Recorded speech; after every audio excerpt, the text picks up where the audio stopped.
Hey guys, I have had a little bit of a sore throat the past couple of days, so I haven't had the time to come on here as much as I wanted to.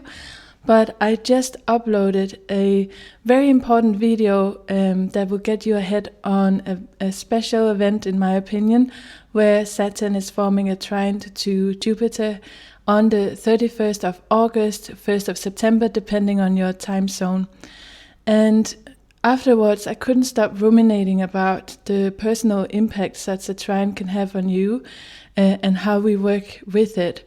And first and foremost, we like trines. Usually, it's a positive aspects that makes us work with energies that sometimes are not very compatible, and then suddenly there's a doorway into communication.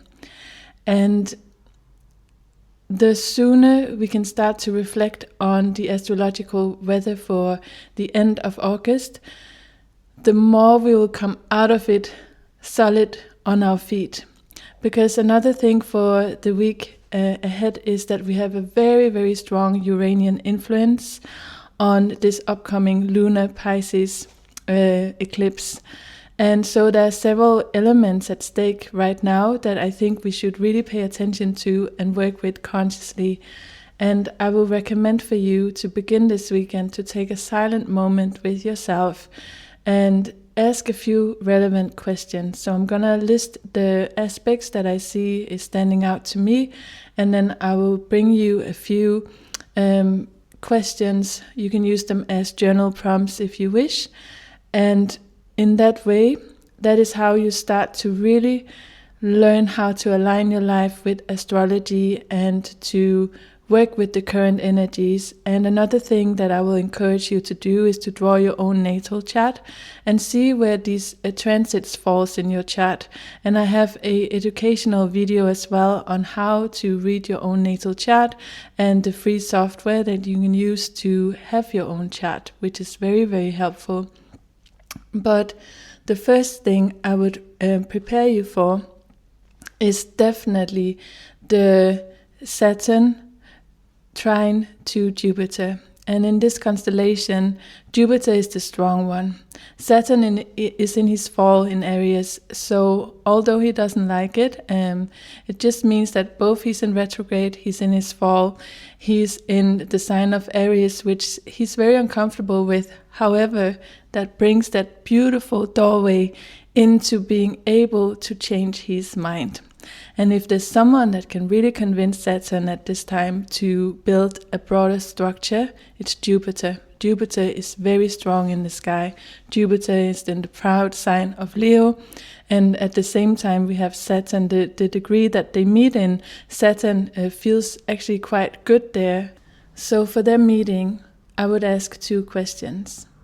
First question is, what is it that you want to build that you haven't admitted to yourself that perhaps you need to make it bigger?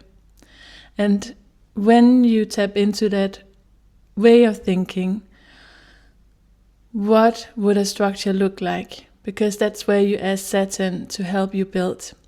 It is not the same structure to have a foundation for a castle as it is to have a foundation for a tiny house. Think about that. The other thing is that we are going to have a very strong, I'm going to prepare you for this one, a very strong lunar eclipse in Pisces. Pisces, the water sign, the last sign of the zodiacs, containing everything, at the same time also the natural inhabitant of the 12th house, everything that we have difficulty to truly access, to exile, to hospitalization, to prisons. It's what the 12th house is about as well. But also the 12th house can bring in quite a lot of feelings of depression, feelings of overwhelming emotions. And this is being highlighted so that it can be cleansed out, because Uranus is coming in a trine to Pluto and is saying, hey guys, it's time for you to let all of that go. All of it. And you might need to cry about it because we have a Pisces moon. And so for that one, I would highly recommend that you could journal a little bit about the questions of what stagnant emotions are holding me back, what emotions has been playing on repeat over and over again. Perhaps it's the feeling of, I don't want to build a castle, or I can't build a castle, I can only envision this tiny house for myself, just to bring in some metaphors that is connected to each other. But the good news is that Uranus is here to revolutionize us. Uranus is here to electrify and bring in the epiphanies that our conscious mind could not reach before. And in this trine to Pluto, Pluto is just helping out and saying, you know what, you can just let it go now. Have you ever thought about that there are just these peculiar timings in life where one thing you used to struggle with, suddenly you wake up one day and it's not there anymore? Well, astrology explains this. Astrology explains this through big events astrologically, where depending on where it touches you in your birth chart, there are new chapters beginning for you. So I would look out for that one as well.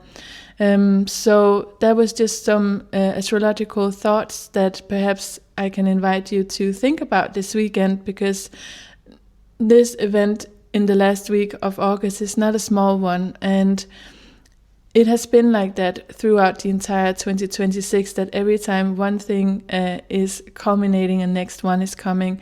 And that is to prepare our consciousness to see everything that is subconsciously controlling us and limiting us, both on a personal level and on the world stage.